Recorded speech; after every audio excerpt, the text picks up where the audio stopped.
A female killer whale that stranded in Northwest Vancouver unfortunately didn't make it. Welcome back to Tea of the Sea, and if you live in the Vancouver Island, Salish Sea area, you might have heard about this going on over this last weekend. Long story short, Saturday morning, members from the Ehadasat First Nations community came across a female killer whale that was stranded in a lagoon on Vancouver Island's west coast. At this point of the discovery of this orca, the tide had already gone out, so she was completely stranded on this rocky outcrop on her side, and so members of the community rushed out to try and at the very least get her upright in preparations to attempt to refloat her when the tide came back in. Unfortunately, in that area, the tides come in and go really quickly, and the community folks were unable to right this killer whale before the tide came in, and she unfortunately ended up drowning.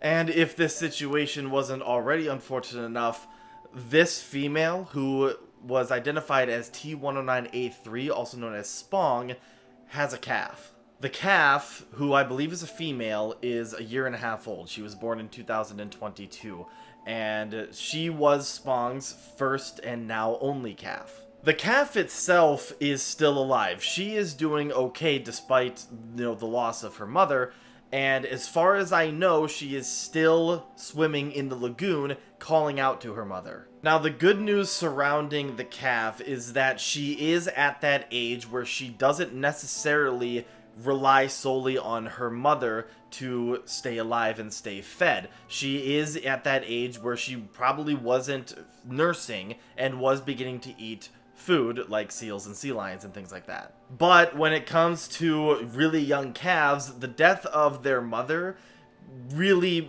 likely means that the calf is not going to survive because they rely so much on their mother throughout their lives, not even just at a young age. At this point, the calf's one real chance of surviving is if she gets back to her family pod, the T109A family. Spong and her calf were commonly seen with the rest of the 109A group, which is a rather large family. I've seen them several times, and the matriarch is T109A, so this would be this little calf's grandmother. T109A is an incredibly successful mother. She's now had like 7 calves, one pretty recently. So if this little calf can get back to her grandmother, I would imagine she's got a pretty strong chance of surviving into adulthood. But now time is of the essence. The calf is still in the lagoon, trying to stay near her mother's body, and now a plan needs to be put together to try and get the calf at the very minimum out of the lagoon, but also hopefully back to her family pod. I believe the rest of the 109A family has been seen in the general vicinity, which would make sense because Spong and her calf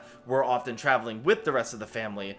But if the calf can't get to the rest of the family, I don't expect her to survive very long. If I hear any more updates surrounding this situation, I will definitely update, but for now, that is all we know, and we can only hope that the calf gets out of the lagoon, reunites with her grandmother and the rest of the pod, and survives this very unfortunate event.